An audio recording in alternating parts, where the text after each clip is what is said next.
This story teaches a big lesson. Don't forget subscribe and comment. I used to believe in professionalism, clean lines, proper boundaries, and mutual respect.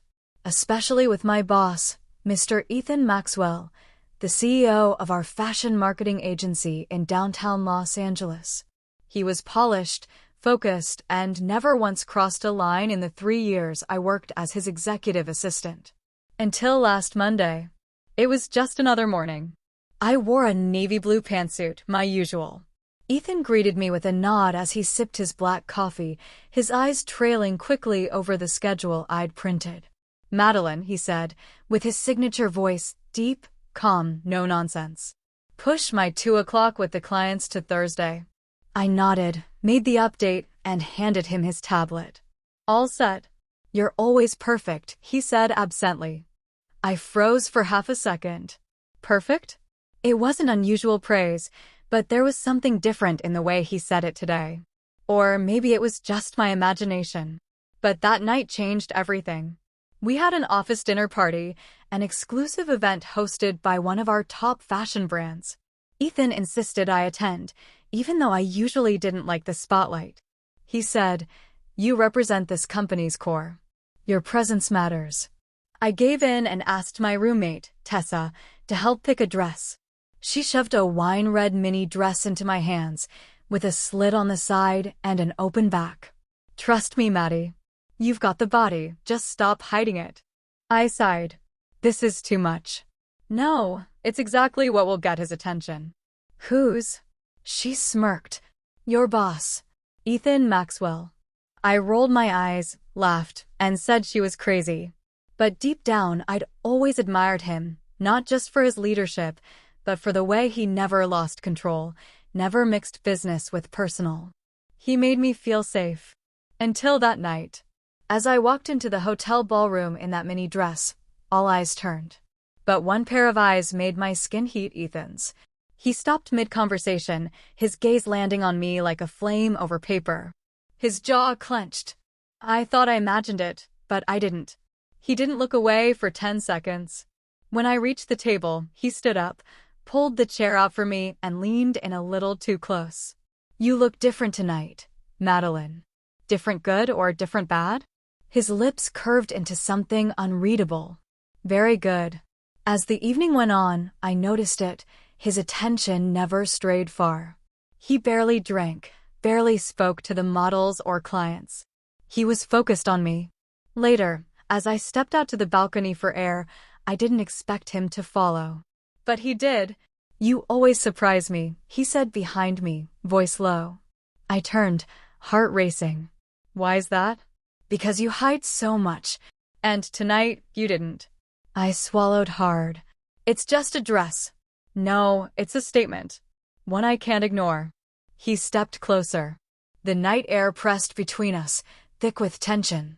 "I know this might sound unprofessional, but I need to ask you something, Madeline." I met his eyes. "Okay. I want to see you in a short dress again." "And a mini skirt," he said. My stomach dropped.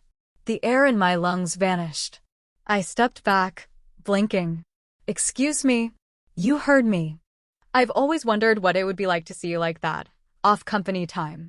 I stared at him in silence, my cheeks burning, my mind racing with betrayal. This was Ethan Maxwell, the man who mentored me, respected me, guided my career. Now this? "I didn't think you could ever think about me that way," I whispered, heart pounding. He looked torn.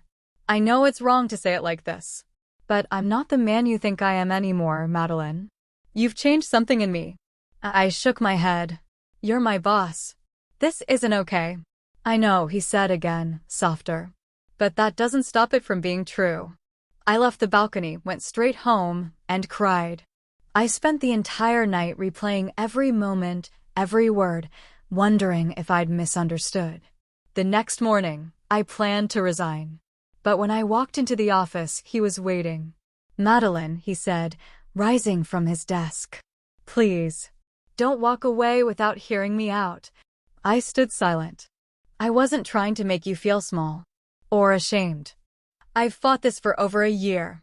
But that night, I couldn't lie anymore. You're in a position of power, I said. That makes this complicated. I know. Which is why I'm stepping down. My eyes widened. What? I've already spoken to the board. I'm taking a 3-month leave. I won't be your boss anymore. That way, if there's even a chance, it'll be your choice. My breath caught. He was serious. For 2 weeks, Ethan disappeared.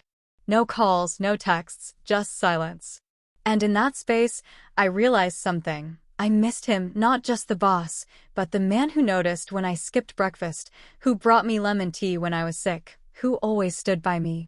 One night, I stood in front of my closet, pulled out a white silk miniskirt and a soft cropped top. I looked at myself in the mirror. Then I picked up my phone and called him.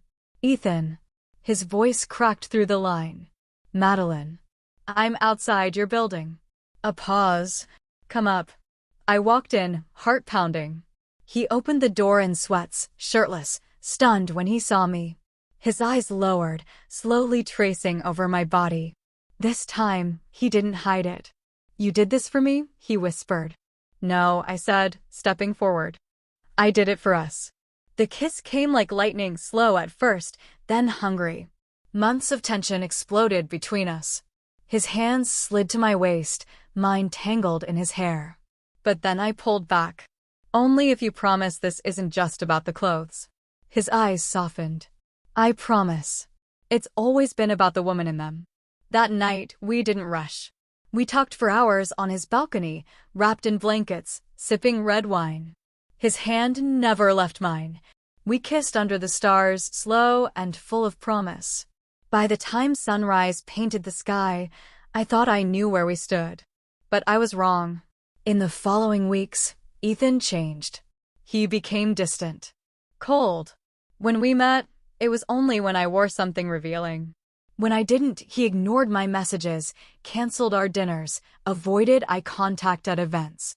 One night, I showed up at his apartment in jeans and a sweater. His face fell. You didn't dress up? I blinked. It's just us, Ethan. He looked away. I had a long day. Maybe let's reschedule. That night, it hit me like a storm.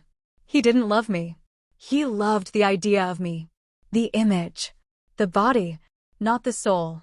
I stood in front of the mirror later, tears in my eyes, and repeated a truth I didn't want to believe. If he loved me truly, I would have loved all his desires. But he wasn't in love, he was just completing his lust. And I won't be used. The next morning, I sent in my resignation and never looked back. I walked away not just from Ethan, but from the version of myself that tried to be enough for a man who only saw my surface.